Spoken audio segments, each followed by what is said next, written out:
Já se foi o tempo em que era possível encontrar água com facilidade assim, em seu estado natural, doce e limpa. Hoje, isso é cada vez mais raro e escasso. 26 países experimentam um cenário de escassez absoluta de água, com graves impactos econômicos, sociais e ambientais. Mas esse cenário de escassez também inspira boas ideias, que se expandem pelo mundo, transformando o problema em solução. O Cidades e Soluções foi a Israel para ver de perto como um dos países com menos água no mundo se transformou no campeão de tecnologias em favor do uso sustentável desse precioso recurso. A necessidade de fazer agricultura com um mínimo de água impulsionou a criação de uma tecnologia de aproveitamento máximo. Você vai ver como as tecnologias israelenses fizeram a diferença no semiárido nordestino. É a fruticultura no sertão de Pernambuco. Os sistemas avançados de irrigação permitem usar apenas o volume de água que a planta necessita.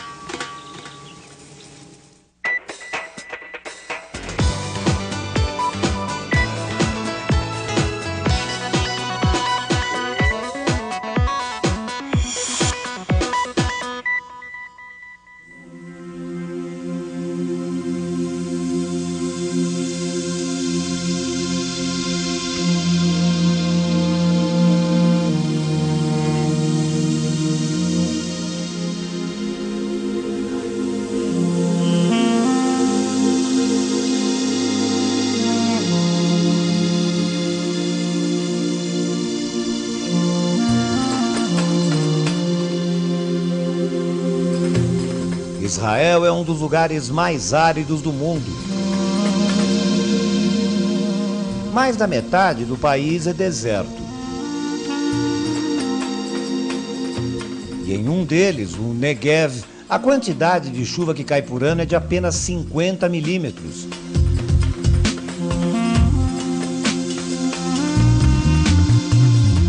Isso corresponde à metade do que costuma chover por mês na cidade de São Paulo. O Rio Jordão não consegue suprir toda a demanda de Israel. O governo desvia 60% de suas águas que marcam a fronteira com a Jordânia. Utilizado por israelenses, jordanianos e palestinos, o Rio Jordão está cada vez mais poluído e o tratamento da água custa cada vez mais caro. A nascente nas colinas de Golã fica em território sírio, ocupado por Israel na Guerra dos 6 Dias, em 1967. The Golan Heights region, it's strategic for this issue or not? It's strategic mainly for the water resources to the Sea of Galilee. The Sea of Galilee supply Israel 300 cubic meters per year. It's a large capacity of water, and all the rivers which supply water to the Sea of Galilee are concentrated at the Golan Heights. So it's a very strategic element for Israel. When was the political discuss probably to give it back to Syria, all this, it's a concern or not? It's a concern, but we can confront it because we have the same concern with the peace agreement with Jordan. And we supply Jordan some amount of water every year according to our peace agreement. We are supplying water for the Palestinians as well. So water is a big issue, but we can confront it or we can have agreement with our neighbors. The water is resolved. There's no discussion about water. You mean? There is a discussion about water, yeah, but I believe that we can have an agreement on it. It's a big discussion. Even Kennedy once said that the ones who will solve the water problem will award 2 Nobel Prizes, for water and for peace. No Mar da Galileia, Jesus teria feito um milagre de andar sobre a água. Já o aproveitamento do grande lago de Água Doce como manancial foi trabalho de engenharia. um arrojado projeto para levar a água até outras partes do país. A água é captada a mais de 200 metros abaixo do nível do mar. Depois é bombeada 1000 metros acima e transportada a até 300 quilômetros de distância, no sul do país, onde fica o Negev. Todo este aparato começou a ser construído logo após a criação do Estado de Israel. Aqui a gente suministra aproximadamente 20%, 25% da quantidade de água de Israel, aqui do Mar de Galileia. E o esforço que isso despendeu na época, quer dizer, isso aqui é uma coisa meio épica. O que tem que tomar em conta que foi começou a funcionar no 64, foi construído durante os anos 50 e se fez racionamento da água e racionamento dos recursos para poder construir este projeto. E tomou bastante tempo, tomou 8 anos só para construir o túnel onde está a unidade de bombagem. Quer dizer, e era numa época em que o país, na verdade, tinha uma carência de muitas coisas. Tinha né? poucas pessoas, como eu falei, aqui em Mekorot tinha 10.000 pessoas só trabalhando nesse projeto. A gente tem uma região que a água é uma coisa vital para a paz da região. E a gente tem que suministrar e abastecer mais quantidade de água. Cada ano mais que a gente tem cada mais população nessa região. Água fresca, água doce não tem mais.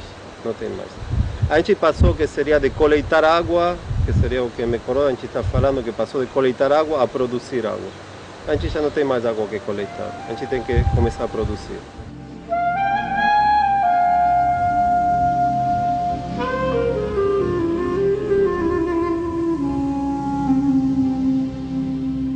Com todo esse esforço, Israel consegue água suficiente apenas para abastecer a população, as residências, algo em torno de 1 trilhão de litros por ano.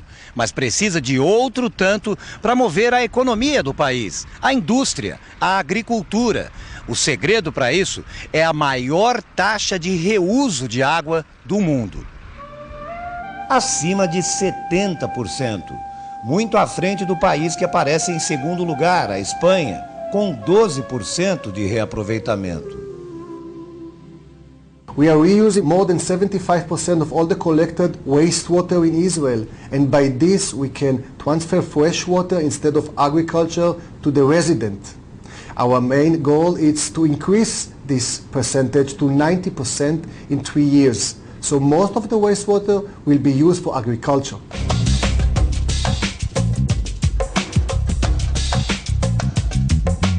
Com uso também muito controlado, gota a gota. O gotejamento, que hoje não é mais novidade para os agricultores brasileiros, nasceu aqui e não para de evoluir, como nos explica este agricultor que encontramos no dia que prometia trazer a primeira chuva de outono em Israel. For the farmers, there's the first rain in the celebration because we wait all the year for the first rain. This is the life of the growing, because if there is no rain, we don't have water next year.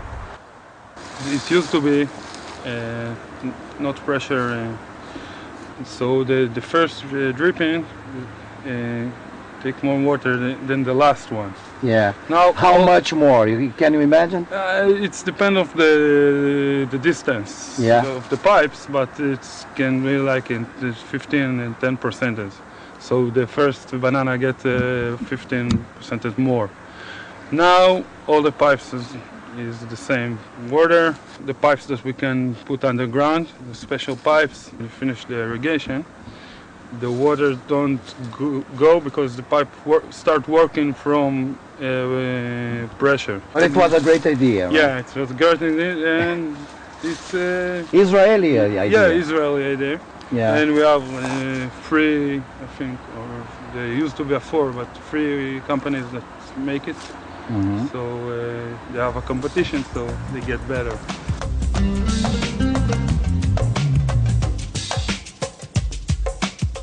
A necessidade de fazer agricultura com um mínimo de água impulsionou a criação de uma tecnologia de aproveitamento máximo, que há muito tempo Israel exporta, junto com o que consegue tirar da terra.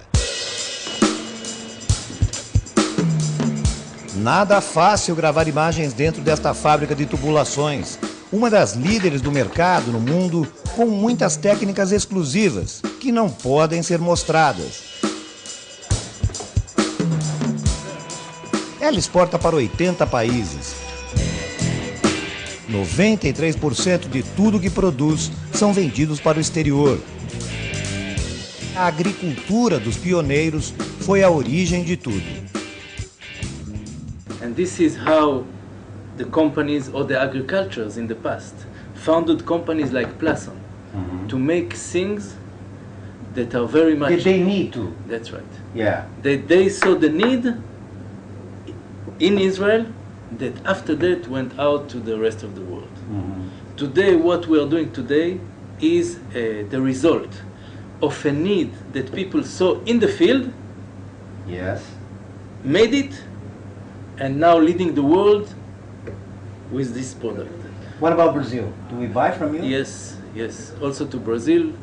To Brazil mainly, we are selling product for the gas industry, for the gas infrastructure in the city. Our main market is Europe. The main factor using polyethylene is a very reliable system in terms of water loss, in terms of corrosion, and in terms of chemical substance. So all over Europe, in Germany, in England, in France, in Italy, all the water infrastructure, all the old one with the metal is being taken out and put in polyethylene. What Europe is doing right now, all over the world is going to be doing it. Losing water in metal infrastructure, in metal pipe infrastructure, or in metal applications is something that the world is suffering all over. England, about 20 years ago, in London, they were losing about 60% of the water. One coming in used 0.4. 0.4? Which means that they were losing 60% of the water coming into the city. What about now? They assume, it's very hard to know, but they assume that they are now around 20.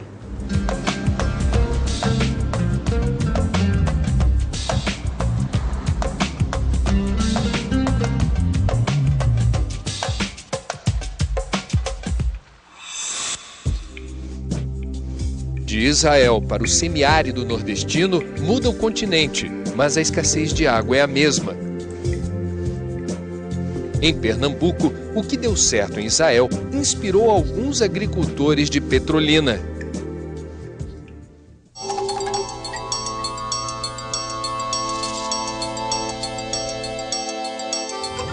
Conhecida como capital do sertão pernambucano, Petrolina abriu os braços para a fruticultura irrigada e, ao lado de Juazeiro da Bahia, se tornou o maior polo de exportação de manga e uva do país.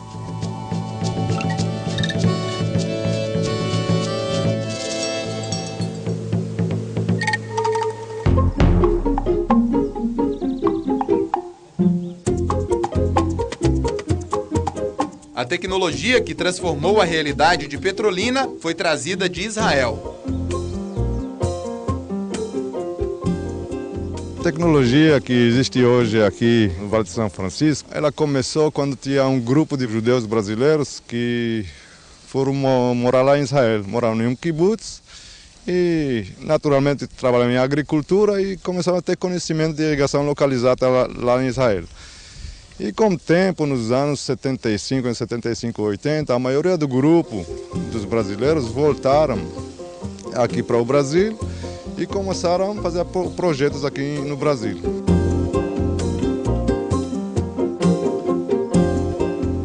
Foi com os israelenses que os brasileiros aprenderam a economizar água. Na década de 60, quando foi criado o primeiro projeto de irrigação, havia muito desperdício. As técnicas israelenses revolucionaram a produção de frutas.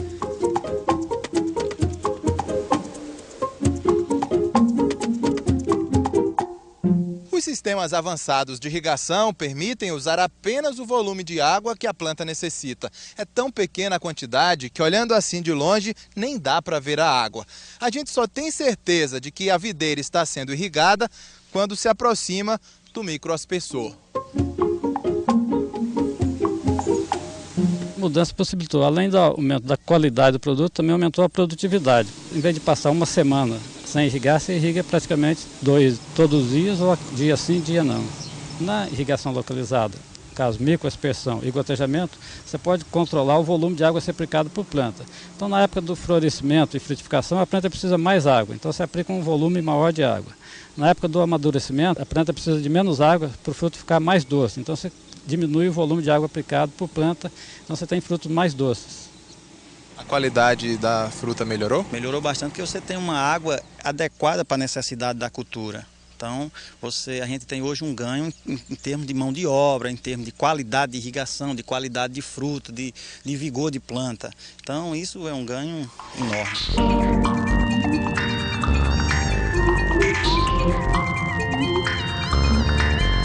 As fazendas que já eram consideradas de grande porte também aumentaram a produção. Teve uma eficiência maior, até 80% mais de água, economia de água. Com isso, nós possibilitamos aumentar as áreas de irrigação na fazenda. Um lugar que tinha 50 hectares, podemos aumentar para 90. A aspersão, antigamente, ela molhava a planta toda e o terreno todo. Com isso, criava um clima favorável ao aparecimento de doenças. Então, com a microaspersão e o gotejamento, nós tivemos uma economia muito grande em deficiências agrícolas. Para racionalizar o uso da água, os agricultores também recorrem a dados climáticos. Aqui no Vale do São Francisco existem 7 estações meteorológicas, como esta, instaladas dentro das fazendas. As informações colhidas aqui são enviadas para a Embrapa via rádio. Lá elas são organizadas e repassadas aos agricultores. Que tipo de informações vocês usam para saber a quantidade de água exata a ser usada? Aqui é a umidade, a temperatura, a velocidade do vento, e com isso é calculada a evapotranspiração, que é a quantidade de água perdida pela planta e pelo solo devido à incidência solar. Aí no outro dia, com esses dados, nós só vamos repor a água que foi perdida no dia anterior, com isso economizando água e tendo um melhor manejo da planta. Uma tecnologia tão econômica faz os agricultores valorizarem cada gota de água. A água é um bem comum para todos e a gente tem que preservar a natureza e a água para nossos filhos, netos, futuro tudo, né? Que vai cuidar dessa roça no meu lugar futuramente.